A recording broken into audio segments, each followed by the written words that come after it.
ಓಂ ಶಾಂತಿ. ತಾರೀಕು 27/2/2026 ಪ್ರಾತಃ ಮುರುಳಿ. ಮಧುರ ಮಕ್ಕಳೇ, ನೀವು ಈ ಸ್ಮಶಾನವನ್ನು ಪರಿಸ್ಥಾನವನ್ನಾಗಿ ಮಾಡುತ್ತಿದ್ದೀರಿ. ಆದ್ದರಿಂದ ನಿಮಗೆ ಈ ಹಳೆಯ ಪ್ರಪಂಚ ಸ್ಮಶಾನದಿಂದ ಸಂಪೂರ್ಣ ವೈರಾಗ್ಯ ಇರಬೇಕು. ಪ್ರಶ್ನೆ: ಬೇಹದ್ದಿನ ತಂದೆಯು ತಮ್ಮ ಆತ್ಮಿಕ ಮಕ್ಕಳ ವಿಚಿತ್ರವಾದ ಸೇವಕನಾಗಿದ್ದಾರೆ, ಹೇಗೆ? ಉತ್ತರ: ತಂದೆಯು ತಿಳಿಸುತ್ತಾರೆ, ಮಕ್ಕಳೇ, ನಾನು ನಿಮ್ಮ ಧೋಬಿ ಅಗಸನಾಗಿದ್ದೇನೆ. ನೀವು ಮಕ್ಕಳನ್ನಷ್ಟೇ ಅಲ್ಲ, ಇಡೀ ಪ್ರಪಂಚದ ಚೀಚಿ ಕೊಳಕು ವಸ್ತುಗಳನ್ನು ಸೆಕೆಂಡಿನಲ್ಲಿ ಸ್ವಚ್ಛ ಮಾಡಿಬಿಡುತ್ತೇನೆ. ಆತ್ಮರೂಪಿ ವಸ್ತ್ರವು ಸ್ವಚ್ಛವಾದರೆ ಶರೀರವು ಶುದ್ಧವಾದದ್ದೇ ಸಿಗುತ್ತದೆ. ತಂದೆಯು ಇಂತಹ ವಿಚಿತ್ರ ಸೇವಕನಾಗಿದ್ದಾರೆ. ಮನ್ಮನಾಭವ ಚು ಮಂತ್ರದಿಂದ ಸೆಕೆಂಡಿನಲ್ಲಿ ಸ್ವಚ್ಛ ಮಾಡಿಬಿಡುತ್ತಾರೆ. ಓಂ ಶಾಂತಿ. ಓಂ ಶಾಂತಿ ಅರ್ಥವನ್ನು ಮಕ್ಕಳಿಗೆ ತಂದೆಯು ತಿಳಿಸಿದ್ದಾರೆ. ನಾನು ಆತ್ಮನ ಸ್ವಧರ್ಮವು ಶಾಂತಿಯಾಗಿದೆ. ಶಾಂತಿಧಾಮಕ್ಕೆ ಹೋಗುವುದಕ್ಕಾಗಿ ಯಾವುದೇ ಪುರುಷಾರ್ಥ ಮಾಡಬೇಕಾಗುವುದಿಲ್ಲ. ಆತ್ಮವು ಸ್ವಯಂ ಶಾಂತ ಸ್ವರೂಪ, ಶಾಂತಿಧಾಮದ ನಿವಾಸಿಯಾಗಿದೆ. ಸ್ವಲ್ಪ ಸಮಯ ಶಾಂತಿಯಲ್ಲಿರಬಹುದಾಗಿದೆ. ಆತ್ಮವೇ ಹೇಳುತ್ತದೆ, ನಾನು ಕರ್ಮೇಂದ್ರಿಯಗಳ ಹೊರೆಯಿಂದ ಸುಸ್ತಾಗಿ ಬಿಟ್ಟಿದ್ದೇನೆ. ನಾನು ನನ್ನ ಸ್ವಧರ್ಮದಲ್ಲಿ ಸ್ಥಿತನಾಗುತ್ತೇನೆ. ಶರೀರದಿಂದ ಭಿನ್ನವಾಗಿ ಬಿಡುತ್ತೇನೆ. ಆದರೆ ಕರ್ಮವನ್ನಂತೂ ಮಾಡಲೇಬೇಕು. ಎಲ್ಲಿಯವರೆಗೆ ಶಾಂತಿಯಲ್ಲಿ ಕುಳಿತುಕೊಂಡಿರುತ್ತೀರಿ? ಆತ್ಮವು ಹೇಳುತ್ತದೆ, ನಾನು ಶಾಂತಿ ದೇಶದ ನಿವಾಸಿಯಾಗಿದ್ದೇನೆ. ಕೇವಲ ಇಲ್ಲಿ ಶರೀರದಲ್ಲಿ ಬರುವುದರಿಂದ ನಾನು ಟಾಕಿ ಶಬ್ದದಲ್ಲಿ ಬಂದಿದ್ದೇನೆ. ನಾನು ಆತ್ಮ ಅವಿನಾಶಿ, ನನ್ನ ಶರೀರವು ವಿನಾಶಿಯಾಗಿದೆ. ಆತ್ಮವು ಪಾವನ ಮತ್ತು ಪತೀತ ಆಗುತ್ತದೆ. ಸತ್ಯಯುಗದಲ್ಲಿ ಪಂಚತತ್ವಗಳು ಸಹ ಸತೋ ಪ್ರಧಾನವಾಗಿರುತ್ತವೆ. ಇಲ್ಲಿ ಪಂಚತತ್ವಗಳು ತಮೋ ಪ್ರಧಾನ ಆಗಿವೆ. ಚಿನ್ನದಲ್ಲಿ ತುಕ್ಕು ಬೀಳುವುದರಿಂದ ಚಿನ್ನವು ಪತೀತವಾಗಿ ಬಿಡುತ್ತದೆ.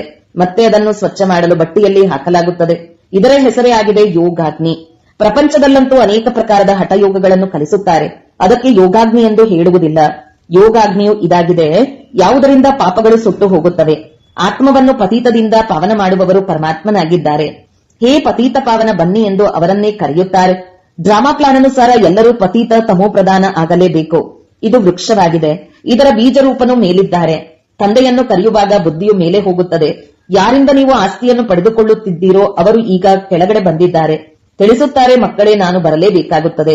ಅನೇಕ ಧರ್ಮಗಳ ಮನುಷ್ಯ ಸೃಷ್ಟಿಯ ವೃಕ್ಷವು ಈಗ ತಮೋ ಪ್ರಧಾನ ಪತೀತವಾಗಿದೆ, ಜರ್ಜಡೀಭೂತ ಸ್ಥಿತಿಯನ್ನು ಹೊಂದಿದೆ. ತಂದೆಯು ಕುಳಿತು ಮಕ್ಕಳಿಗೆ ತಿಳಿಸುತ್ತಾರೆ, ಸತ್ಯಯುಗದಲ್ಲಿ ದೇವತೆಗಳು, ಕಲಿಯುಗದಲ್ಲಿ ಅಸುರರಿದ್ದಾರೆ. ಬಾಕಿ ಅಸುರರು ಮತ್ತು ದೇವತೆಗಳ ಯುದ್ಧವಾಗಲಿಲ್ಲ. ನೀವು ಯೋಗ ಬಲದಿಂದ ಆಸುರಿ ಪಂಚವಿಕಾರಗಳ ಮೇಲೆ ಜಯಗಳಿಸುತ್ತೀರಿ. ಬಾಕಿ ಯಾವುದೇ ಹಿಂಸಕ ಯುದ್ಧದ ಮಾತಿಲ್ಲ. ನೀವು ಯಾವುದೇ ಪ್ರಕಾರದಿಂದ ಹಿಂಸೆ ಮಾಡುವುದಿಲ್ಲ, ಎಂದೂ ಯಾರನ್ನೂ ಹೊಡೆಯುವುದೂ ಇಲ್ಲ. ನೀವು ಡಬಲ್ ಅಹಿಂಸಕರಾಗಿದ್ದೀರಿ. ಕಾಮಕಟಾರಿಯನ್ನು ನಡೆಸುವುದು ಬಹಳ ದೊಡ್ಡ ಪಾಪವಾಗಿದೆ. ತಂದೆಯು ತಿಳಿಸುತ್ತಾರೆ, ಈ ಕಾಮಕಟಾರಿಯ ಆದಿ ಮಧ್ಯ ಅಂತ್ಯ ದುಃಖ ಕೊಡುತ್ತದೆ. ಆದ್ದರಿಂದ ವಿಕಾರಕ್ಕೆ ಹೋಗಬಾರದು. ತಾವು ಸರ್ವಗುಣ ಸಂಪನ್ನರು ಎಂದು ದೇವತೆಗಳ ಮುಂದೆ ಮಹಿಮೆ ಮಾಡುತ್ತಾರಲ್ಲವೇ? ಆತ್ಮವು ಹೇಳುತ್ತದೆ, ನಾವು ಪತೀತರಾಗಿದ್ದೇವೆ. ಆದ್ದರಿಂದಲೇ ಹೇ ಪತೀತ ಪಾವನ, ಬನ್ನಿ ಎಂದು ಕರೆಯುತ್ತಾರೆ. ಪಾವನರಿದ್ದಾಗ ಯಾರನ್ನೂ ಕರೆಯುವುದಿಲ್ಲ. ಅದಕ್ಕೆ ಸ್ವರ್ಗವೆಂದು ಹೇಳಲಾಗುತ್ತದೆ. ಇಲ್ಲಂತೂ ಸಾಧು ಸಂತ ಮೊದಲಾದವರು ಹೇ ಪತೀತ ಪಾವನ ಸೀತಾರಾಮ್ ಎಂದು ಎಷ್ಟೊಂದು ಹಾಡುತ್ತಾರೆ. ತಂದೆಯು ತಿಳಿಸುತ್ತಾರೆ, ಈ ಸಮಯದಲ್ಲಿ ಇಡೀ ಪ್ರಪಂಚವು ಪತೀತವಾಗಿದೆ. ಇದರಲ್ಲಿಯೂ ಯಾರದೂ ದೋಷವಿಲ್ಲ. ಈ ನಾಟಕವು ಮಾಡಲ್ಪಟ್ಟಿದೆ. ನಾನು ಬರುವವರೆಗೂ ಇವರು ತಮ್ಮ ಪಾತ್ರವನ್ನು ಅಭಿನಯಿಸಬೇಕು. ಜ್ಞಾನ ಮತ್ತು ಭಕ್ತಿ, ನಂತರ ವೈರಾಗ್ಯ ಬರುವುದು. ಹಳೆಯ ಪ್ರಪಂಚದಿಂದ ವೈರಾಗ್ಯ, ಇದು ಬೇಹದ್ದಿನ ವೈರಾಗ್ಯವಾಗಿದೆ. ಅವರದು ಸೀಮಿತವಾದ ವೈರಾಗ್ಯವಾಗಿದೆ. ನೀವು ತಿಳಿದುಕೊಂಡಿದ್ದೀರಿ, ಈ ಹಳೆಯ ಪ್ರಪಂಚವು ಈಗ ಸಮಾಪ್ತಿಯಾಗಲಿದೆ. ಹೊಸ ಮನೆಯನ್ನು ಕಟ್ಟಿಸುತ್ತಾರೆಂದರೆ ಹಳೆಯ ಮನೆಯೊಂದಿಗೆ ವೈರಾಗ್ಯ ಉಂಟಾಗಿ ಬಿಡುತ್ತದೆ ಅಲ್ಲವೇ? ಬೇಹದ್ದಿನ ತಂದೆಯು ತಿಳಿಸುತ್ತಾರೆ, ಈಗ ನಿಮಗೆ ಸ್ವರ್ಗವೆಂಬ ಮನೆಯನ್ನು ಕಟ್ಟಿಸಿಕೊಡುತ್ತೇನೆ. ಈಗ ಇದು ನರಕವಾಗಿದೆ. ಸ್ವರ್ಗ ಹೊಸ ಪ್ರಪಂಚವಾಗಿದೆ. ನರಕವು ಹಳೆಯ ಪ್ರಪಂಚವಾಗಿದೆ. ನಾವೀಗ ಹಳೆಯ ಪ್ರಪಂಚದಲ್ಲಿದ್ದು ಹೊಸ ಪ್ರಪಂಚವನ್ನು ಕಟ್ಟಿಸುತ್ತಿದ್ದೇವೆ. ಹಳೆಯ ಸ್ಮಶಾನದಲ್ಲಿ ನಾವು ಸ್ವರ್ಗವನ್ನು ಸ್ಥಾಪಿಸುತ್ತೇವೆ. ಇದೇ ಯಮುನಾ ನದಿಯ ತೀರದಲ್ಲಿ ಮಹಲುಗಳು ತಯಾರಾಗುತ್ತವೆ. ಇದೇ ದೆಹಲಿ, ಜಮುನಾ ನದಿ ಇತ್ಯಾದಿಗಳಿರುವುವು. ಬಾಕಿ ಪಾಂಡವರ ಕೋಟೆಗಳಿತ್ತು ಎಂದು ಏನನ್ನು ತೋರಿಸುತ್ತಾರೆಯೋ ಇವೆಲ್ಲವೂ ದಂತಕಥೆಗಳಾಗಿವೆ. ಡ್ರಾಮಾ ಪ್ಲಾನ್ ಅನುಸಾರ ಅವಶ್ಯಕವಾಗಿ ಪುನಃ ಇವು ಆಗುತ್ತವೆ. ಹೇಗೆ ನೀವು ಯಜ್ಞ, ತಪ, ದಾನ, ಪುಣ್ಯ ಇತ್ಯಾದಿಗಳನ್ನು ಮಾಡುತ್ತಾ ಬಂದಿದ್ದೀರಿ, ಇವು ಪುನಃ ಮಾಡಬೇಕಾಗುವುದು. ಮೊದಲು ನೀವು ಶಿವನ ಭಕ್ತಿ ಮಾಡುತ್ತೀರಿ. ಸುಂದರವಾದ ಮಂದಿರಗಳನ್ನು ಕಟ್ಟಿಸುತ್ತೀರಿ. ಅದಕ್ಕೆ ಅವ್ಯಭಿಚಾರಿ ಭಕ್ತಿ ಎಂದು ಹೇಳಲಾಗುತ್ತದೆ. ನೀವೀಗ ಜ್ಞಾನ ಮಾರ್ಗದಲ್ಲಿದ್ದೀರಿ. ಇದು ಅವ್ಯಭಿಚಾರಿ ಜ್ಞಾನವಾಗಿದೆ. ಒಬ್ಬ ಶಿವತಂದೆಯಿಂದಲೇ ಕೇಳುತ್ತೀರಿ. ಇವರಿಗೆ ಮೊಟ್ಟ ಮೊದಲು ನೀವು ಭಕ್ತಿಯನ್ನು ಆರಂಭಿಸಿದಿರಿ. ಆ ಸಮಯದಲ್ಲಿ ಮತ್ಯಾರೂ ಇರುವುದಿಲ್ಲ, ನೀವು ಇರುತ್ತೀರಿ. ನೀವು ಬಹಳ ಸುಖಿಯಾಗಿರುತ್ತೀರಿ. ದೇವತಾ ಧರ್ಮವು ಬಹಳ ಸುಖ ಕೊಡುವಂತದ್ದಾಗಿದೆ. ಹೆಸರನ್ನು ತೆಗೆದುಕೊಳ್ಳುತ್ತಿದ್ದಂತೆಯೇ ಬಾಯಿ ಸಿಹಿಯಾಗಿ ಬಿಡುತ್ತದೆ. ಅಂದಾಗ ನೀವು ಒಬ್ಬ ತಂದೆಯಿಂದಲೇ ಜ್ಞಾನವನ್ನು ಕೇಳುತ್ತೀರಿ. ತಂದೆಯು ತಿಳಿಸುತ್ತಾರೆ, ಮತ್ಯಾರಿಂದಲೂ ಕೇಳಬೇಡಿ. ನಿಮ್ಮದು ಇದು ಅವ್ಯಭಿಚಾರಿ ಜ್ಞಾನವಾಗಿದೆ. ನೀವು ಬೇಹದ್ದಿನ ತಂದೆಯ ಮಕ್ಕಳಾಗಿದ್ದೀರಿ. ತಂದೆಯಿಂದಲೇ ನಂಬರ್ ವಾರ್ ಪುರುಷಾರ್ಥದ ಅನುಸಾರ ಆಸ್ತಿ ಸಿಗುವುದು. ತಂದೆಯು ಸ್ವಲ್ಪ ಸಮಯಕ್ಕಾಗಿ ಸಾಕಾರದಲ್ಲಿ ಬಂದಿದ್ದಾರೆ. ತಿಳಿಸುತ್ತಾರೆ, ನಾನೇ ನೀವು ಮಕ್ಕಳಿಗೆ ಜ್ಞಾನವನ್ನು ಕೊಡಬೇಕು. ನನಗೆ ಸ್ಥಿರವಾದ ಶರೀರವಿಲ್ಲ, ನಾನು ಇವರಲ್ಲಿ ಪ್ರವೇಶ ಮಾಡುತ್ತೇನೆ. ಶಿವ ಜಯಂತಿಯಾದ ಕೂಡಲೇ ಗೀತಾ ಜಯಂತಿ ಆಗಿಬಿಡುವುದು. ಆಗಿನಿಂದಲೇ ಜ್ಞಾನ ಕೊಡುವುದನ್ನು ಆರಂಭಿಸುತ್ತಾರೆ. ಈ ಆತ್ಮಿಕ ವಿದ್ಯೆಯನ್ನು ನಿಮಗೆ ಪರಮ ಆತ್ಮನೇ ಕೊಡುತ್ತಿದ್ದಾರೆ. ನೀರಿನ ಮಾತಿಲ್ಲ, ನೀರಿಗೆ ಜ್ಞಾನವೆಂದು ಹೇಳುವುದಿಲ್ಲ. ಜ್ಞಾನದಿಂದಲೇ ನೀವು ಪತೀತರಿಂದ ಪಾವನರಾಗುತ್ತೀರಿ. ಸ್ಥೂಲ ನೀರಿನಿಂದ ಪಾವನರೂ ಆಗುವುದಿಲ್ಲ. ನದಿಗಳಂತೂ ಇಡೀ ಪ್ರಪಂಚದಲ್ಲಿ ಇದ್ದೇ ಇದೆ. ಜ್ಞಾನಸಾಗರ ತಂದೆಯೇ ಬಂದು ಇವರಲ್ಲಿ ಪ್ರವೇಶ ಮಾಡಿ ಜ್ಞಾನವನ್ನು ತಿಳಿಸುತ್ತಾರೆ.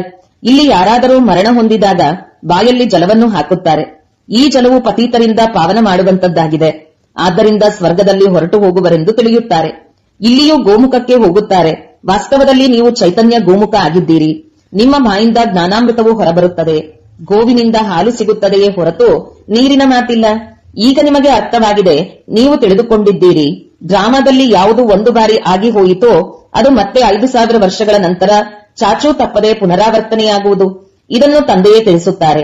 ಅವರು ಎಲ್ಲರ ಸದ್ಗತಿದಾತನಾಗಿದ್ದಾರೆ. ಈಗಂತೂ ಎಲ್ಲರೂ ದುರ್ಗತಿಯಲ್ಲಿದ್ದಾರೆ.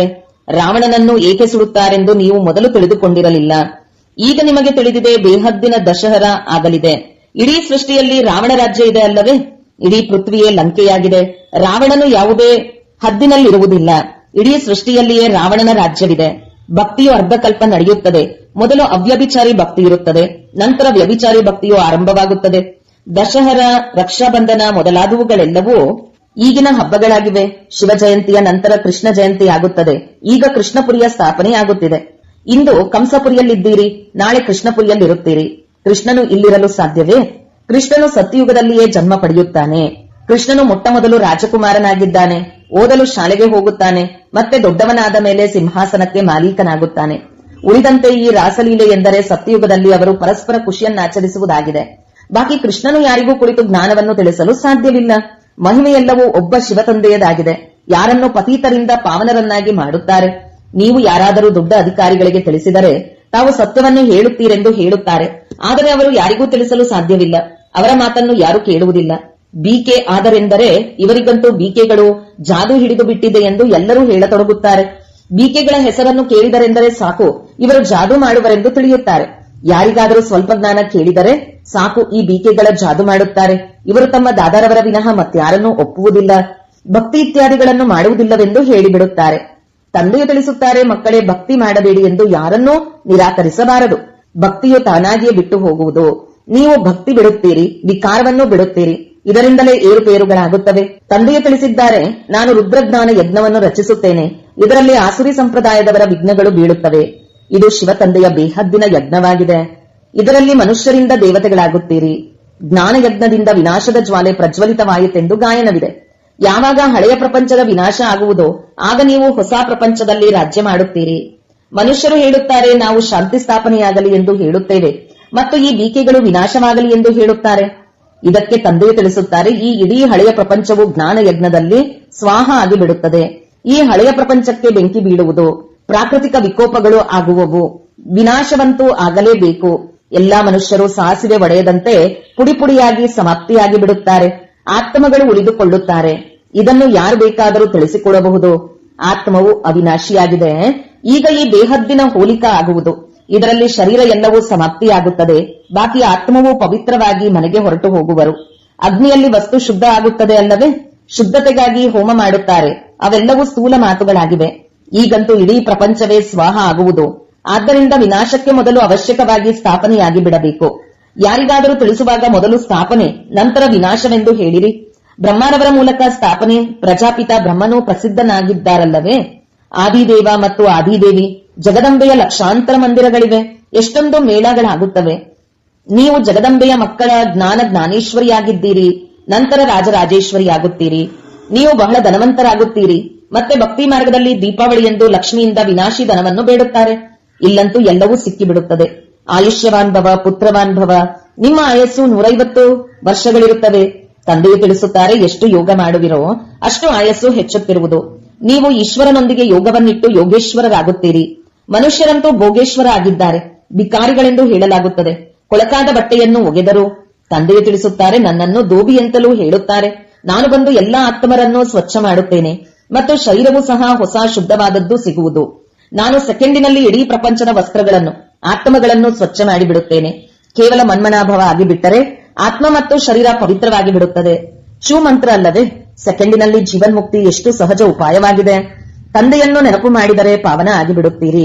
ನಡೆಯುತ್ತಾ ತಿರುಗಾಡುತ್ತಾ ಕೇವಲ ತಂದೆಯನ್ನು ನೆನಪು ಮಾಡಿ. ನಾನು ಮತ್ತೇನು ಕಷ್ಟವನ್ನು ನಿಮಗೆ ಕೊಡುವುದಿಲ್ಲ, ಕೇವಲ ನೆನಪು ಮಾಡಬೇಕು. ಈಗ ಒಂದೊಂದು ಸೆಕೆಂಡಿನಲ್ಲಿ ನಿಮ್ಮದು ಏರುವ ಕಲೆಯಾಗುತ್ತದೆ. ತಂದೆ ತಿಳಿಸುತ್ತಾರೆ, ನಾನು ನೀವು ಮಕ್ಕಳ ಸೇವಕನಾಗಿ ಬಂದಿದ್ದೇನೆ. ಹೇ ಪತೀತ ಪಾವನ, ಬನ್ನಿ, ಬಂದು ನಮ್ಮನ್ನು ಪಾವನ ಮಾಡಿ ಎಂದು ನೀವು ಕರೆದಿರಿ. ಮಕ್ಕಳೇ, ನಾನೀಗ ಬಂದಿದ್ದೇನೆ ಅಂದ ಮೇಲೆ ಸೇವಕನಾದರಲ್ಲವೇ? ಯಾವಾಗ ನೀವು ಬಹಳ ಪತೀತನಾಗುತ್ತೀರೋ ಆಗ ನೀವು ಬಹಳ ಜೋರಾಗಿ ಚೀರಾಡುತ್ತೀರಿ. ಈಗ ನಾನು ಬಂದಿದ್ದೇನೆ, ನಾನು ಕಲ್ಪಕಲ್ಪವೂ ಬಂದು ನೀವು ಮಕ್ಕಳಿಗೆ ಮಂತ್ರವನ್ನು ಕೊಡುತ್ತೇನೆ. ನನ್ನನ್ನು ನೆನಪು ಮಾಡಿದರೆ ನೀವು ಪಾವನ ಆಗಿಬಿಡುತ್ತೀರಿ. ಮನ್ಮನಾಭವದ ಅರ್ಥವೇ ಆಗಿದೆ ಮನ್ಮನಾಭವ ಮಧ್ಯಾಜೀಭವ, ಅರ್ಥಾತ್ ತಂದೆಯನ್ನು ನೆನಪು ಮಾಡಿದರೆ ವಿಷ್ಣುಪುರಿಯ ಮಾಲೀಕರಾಗುತ್ತೀರಿ. ನೀವು ವಿಷ್ಣುಪುರಿಯ ರಾಜ್ಯವನ್ನು ಪಡೆದುಕೊಳ್ಳಲು ಬಂದಿದ್ದೀರಿ. ರಾವಣಪುರಿಯ ನಂತರ ವಿಷ್ಣುಪುರಿಯಾಗುವುದು, ಕಂಸಪುರಿಯ ನಂತರ ಕೃಷ್ಣಪುರಿಯಾಗುವುದು ಎಷ್ಟು ಸಹಜವಾಗಿ ತಿಳಿಸಲಾಗುತ್ತದೆ. ಈ ಹಳೆಯ ಪ್ರಪಂಚದಿಂದ ಮಮತೆಯನ್ನು ತೆಗೆಯಿರಿ. ಈಗ 84 ಜನ್ಮಗಳನ್ನು ಪೂರ್ಣ ಮಾಡಿದ್ದೀರಿ. ಈ ಹಳೆಯ ಶರೀರವನ್ನು ಬಿಟ್ಟು ಹೊಸ ಪ್ರಪಂಚಕ್ಕೆ ಹೋಗುತ್ತೀರಿ. ನೆನಪಿನಿಂದಲೇ ನಿಮ್ಮ ಪಾಪಗಳು ಕಳೆಯುತ್ತವೆ. ಇಷ್ಟು ಧೈರ್ಯವನ್ನಿಡಬೇಕು. ಅವರಂತೂ ಬ್ರಹ್ಮತತ್ವವನ್ನು ನೆನಪು ಮಾಡುತ್ತಾರೆ. ನಾವು ಬ್ರಹ್ಮತತ್ವದಲ್ಲಿ ಲೀನವಾಗಿ ಬಿಡುತ್ತೇವೆಂದು ತಿಳಿಯುತ್ತಾರೆ. ಆದರೆ ಬ್ರಹ್ಮತತ್ವವು ಇರುವ ಸ್ಥಾನವಾಗಿದೆ. ಆ ಸಾಧು ಸನ್ಯಾಸಿಗಳು ತಪಸ್ಸಿನಲ್ಲಿ ಕುಳಿತು ಬಿಡುತ್ತಾರೆ. ನಾವೀಗ ಹೋಗಿ ಲೀನವಾಗಿ ಬಿಡುತ್ತೇವೆಂದು ತಿಳಿಯುತ್ತಾರೆ. ಆದರೆ ಯಾರೂ ಹಿಂತಿರುಗಿ ಹೋಗಲು ಸಾಧ್ಯವಿಲ್ಲ. ಬ್ರಹ್ಮತತ್ವದೊಂದಿಗೆ ಯೋಗವನ್ನಿಡುವುದರಿಂದ ಪಾವನರಂತೂ ಆಗುವುದಿಲ್ಲ. ಯಾರೊಬ್ಬರೂ ಹಿಂತಿರುಗಿ ಹೋಗಲು ಸಾಧ್ಯವಿಲ್ಲ. ಪುನರ್ಜನ್ಮವನ್ನಂತೂ ಪಡೆದುಕೊಳ್ಳಬೇಕು. ತಂದೆಯು ಬಂದು ಸತ್ಯವನ್ನು ತಿಳಿಸುತ್ತಾರೆ. ಸತ್ಯ ತಂದೆಯು ಸತ್ಯಖಂಡವನ್ನು ಸ್ಥಾಪನೆ ಮಾಡುತ್ತಾರೆ. ರಾವಣನು ಬಂದು ಅಸತ್ಯಖಂಡವನ್ನಾಗಿ ಮಾಡುತ್ತಾನೆ. ಈಗ ಇದು ಸಂಗಮ ಯುಗವಾಗಿದೆ. ಇದರಲ್ಲಿ ನೀವು ಉತ್ತಮರಿಗಿಂತಲೂ ಉತ್ತಮರಾಗುತ್ತೀರಿ. ಆದ್ದರಿಂದ ಇವರಿಗೆ ಪುರುಷೋತ್ತಮರೆಂದು ಹೇಳಲಾಗುತ್ತದೆ. ನೀವು ಕವಡೆಯಿಂದ ವಜ್ರ ಸಮಾನ ಆಗುತ್ತೀರಿ. ಇದು ಬೇಹದ್ದಿನ ಮಾತಾಗಿದೆ. ಉತ್ತಮರಿಗಿಂತಲೂ ಉತ್ತಮ ಮನುಷ್ಯರು ದೇವತೆಗಳಾಗಿದ್ದಾರೆ. ನೀವೀಗ ಪುರುಷೋತ್ತಮ ಸಂಗಮ ಯುಗದಲ್ಲಿ ಕುಳಿತಿದ್ದೀರಿ. ನಿಮ್ಮನ್ನು ಪುರುಷೋತ್ತಮರನ್ನಾಗಿ ಮಾಡುವವರು ಶ್ರೇಷ್ಠಾತಿಶ್ರೇಷ್ಠ ತಂದೆಯಾಗಿದ್ದಾರೆ. ಶ್ರೇಷ್ಠಾತಿಶ್ರೇಷ್ಠ ಸ್ವರ್ಗದ ಆಸ್ತಿಯನ್ನು ನಿಮಗೆ ಕೊಡುತ್ತಾರೆ. ಮತ್ತೆ ನೀವೇಕೆ ಮರೆತು ಹೋಗುತ್ತೀರಿ? ತಂದೆಯು ತಿಳಿಸುತ್ತಾರೆ, ಮಕ್ಕಳೇ ನನ್ನನ್ನು ನೆನಪು ಮಾಡಿ ಎಂದು. ಮತ್ತೆ ಮಕ್ಕಳು ಹೇಳುತ್ತಾರೆ, ಬಾಬಾ ನಾವು ಮರೆಯದಿರುವಂತೆ ಕೃಪೆ ಮಾಡಿ. ಆದರೆ ಇದು ಹೇಗೆ ಸಾಧ್ಯ? ತಂದೆಯ ಆದೇಶದಂತೆ ನಡೆಯಬೇಕು ಅಲ್ಲವೇ? ತಂದೆಯು ತಿಳಿಸುತ್ತಾರೆ, ನನ್ನನ್ನು ನೆನಪು ಮಾಡಿದರೆ ನೀವು ಪತೀತರಿಂದ ಪಾವನರಾಗಿ ಬಿಡುತ್ತೀರಿ. ಆದೇಶದಂತೆ ನಡೆಯಬೇಕಲ್ಲವೇ? ಬಾಕಿ ನಾನೇನು ಆಶೀರ್ವಾದ ಮಾಡಲಿ? ಒಳ್ಳೆಯದು. ಮಧುರಾತಿ ಮಧುರ ಅಗಲಿ ಹೋಗಿ ಮರಳಿ ಸಿಕ್ಕಿರುವ ಮಕ್ಕಳ ಪ್ರತಿ ಮಾತಪಿತಾ ಬಾಪದಾದರವರ ನೆನಪು, ಪ್ರೀತಿ ಹಾಗೂ ಸುಪ್ರಭಾತ.